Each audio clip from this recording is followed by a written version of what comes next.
নমস্কার বন্ধুরা, আপনারা দেখছেন কুকিং হাউস অফ অনিমা। দেখতেই পাচ্ছি এখানে রুই মাছের মাথা ভাজতে বসিয়ে দিয়েছি। হ্যাঁ, আজকে আমি রুই মাছের মাথার রেসিপি করব। সেটা হলো রুই মাছ দিয়ে সবজি, রুই মাছের মাথা দিয়ে সবজি দিয়ে তরকারি। তার জন্য দেখো মাথাগুলো ভাজা হচ্ছে। আর এখানে দেখো আমি কিছু সবজি কেটে নিয়েছি, কেটে ধুয়ে নিয়েছি। এর মধ্যে সব রকম সবজি রয়েছে। তবে চলো কীভাবে আমি মাছের মাথা দিয়ে রেসিপিটা করি দেখতে থাকো বন্ধুরা, স্কিপ করো না। দেখো বন্ধুরা, মাছের মাথা দুটোকে আমি লাল লাল করে ভেজে নিয়েছি। এবার আমি এটা পাত্রে তুলে নিলাম।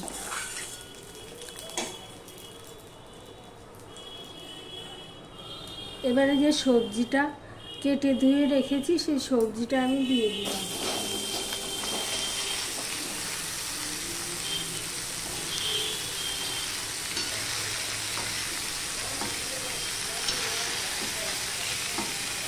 এতে কিন্তু যারা ভিডিওটি দেখছো লাইক দিতে ভুলে গেছো, চট করে একটা লাইক দিয়ে কন্টিনিউ করে। আমি একটুখানি নুন দিয়ে দেবো। নুন দিলে তরকারিটা তাড়াতাড়ি মরে যাবে।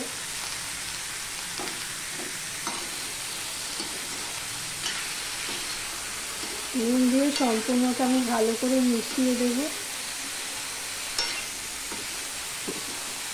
এইভাবে মাছের মাথা দিয়ে যদি সবজি করা যায় না, খুব দারুণ খেতে হয়।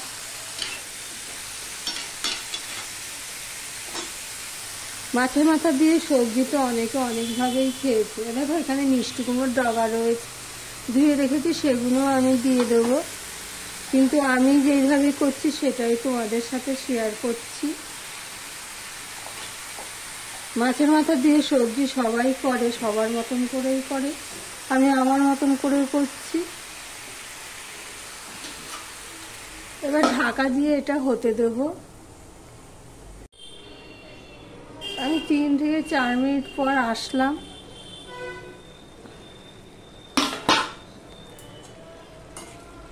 এবার তরকারিটা একটু উপর নিচ করে দেব। দেখো কতখানি জল বেরিয়ে আছে, এই জলে আমার সবজিটা সিদ্ধ হয়ে যাবে। এখানে আমি তখন হলুদ দিইনি, এখন একটুখানি হলুদ দিয়ে দেবো।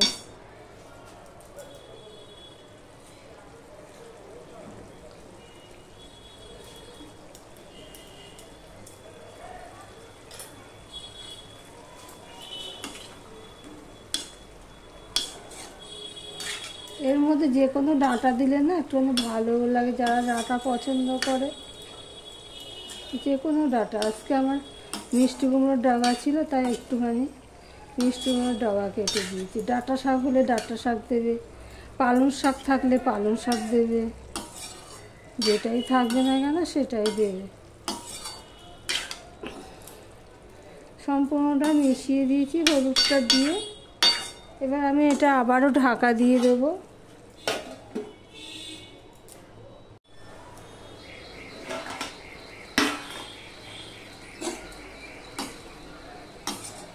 সমস্ত কিছু সিদ্ধ হয়ে গেছে, তাও একবার দেখিনি আলুটা একটু শক্ত রয়েছে। এবার এটা আমি কড়াইটা খালি করে নিয়ে তারপর তোমাদের সামনে আসছি, দেখতে থাকো বন্ধুরা। কড়াইটা খালি করে বসিয়ে দিয়েছি। দেখো কড়াইটা গরমও হয়ে গেছে। এবার আমি দিয়ে দিচ্ছি সর্ষের তেল। এই রান্নাটা আমি সর্ষের তেলেই করছি।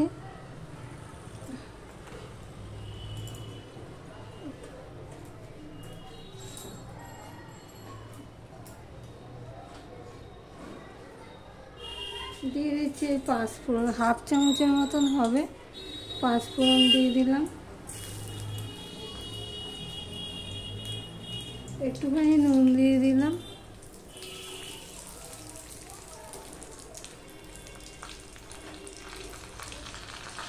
এখানে দেখো পেঁয়াজ নিয়ে নিয়েছি একটা ছোট, পেঁয়াজটা আমি দিয়ে দিচ্ছি।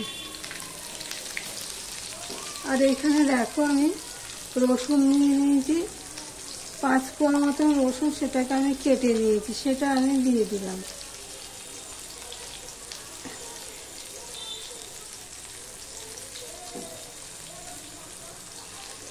দিয়ে দিলাম 4টে কাঁচা লঙ্কাকে চিড়ে রেখেছি, সেটা দিয়ে দিলাম একটা তেজপাতা।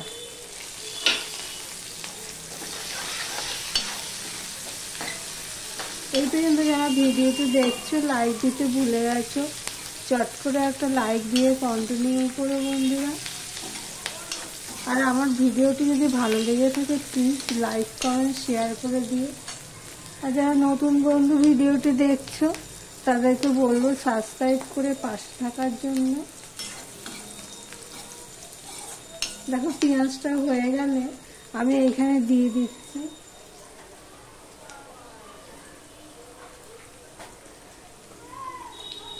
1 চামচের মতন আদা পেস্ট, সেটা আমি দিয়ে দিচ্ছি।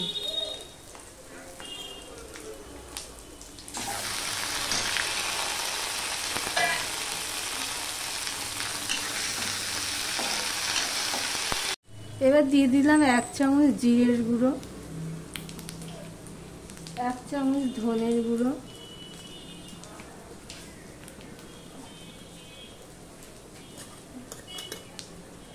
একটুখানি করে হলুদ দিয়ে দিলাম, কারণ আমি এর আগে হলুদ দিয়েছিলাম।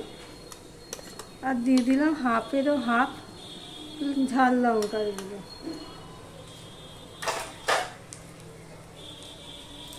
মশলাটা কষানোর জন্য আমি একটুখানি জল দিয়ে দিলাম, দিয়ে মশলাটাকে আমি কষিয়ে নেব।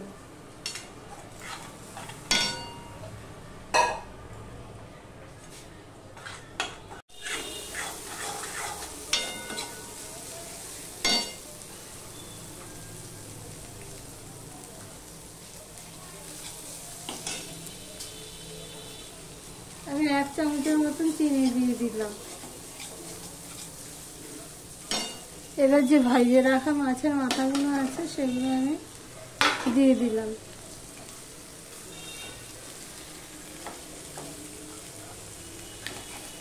তোমরা যদি কেউ এইভাবে না করে থাকো তাহলে একবার ট্রাই করতে পারো।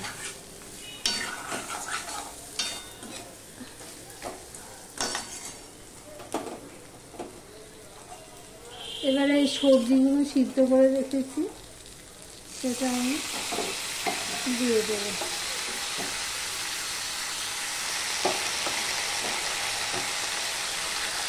তোমরা অনেকে আমার ভিডিওটা দেখছো অথচ সাবস্ক্রাইব করছো না, তাদেরকে অনুরোধ করব সাবস্ক্রাইবটা করে পাশে থাকার জন্য। ভিডিওটা দেখছো অথচ সাবস্ক্রাইব করছো না।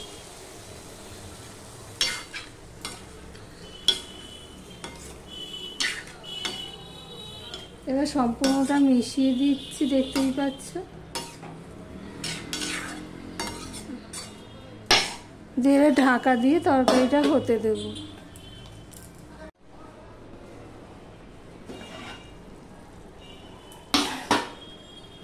দেখো বন্ধুরা, তরকারিটা আমি মাঝে এসে একটুখানি এরমভাবে ঘেঁটে দিয়েছিলাম। জলটা পুরোটাই শুকিয়ে নিতে হবে, তাহলে খেতে স্বাদ হবে।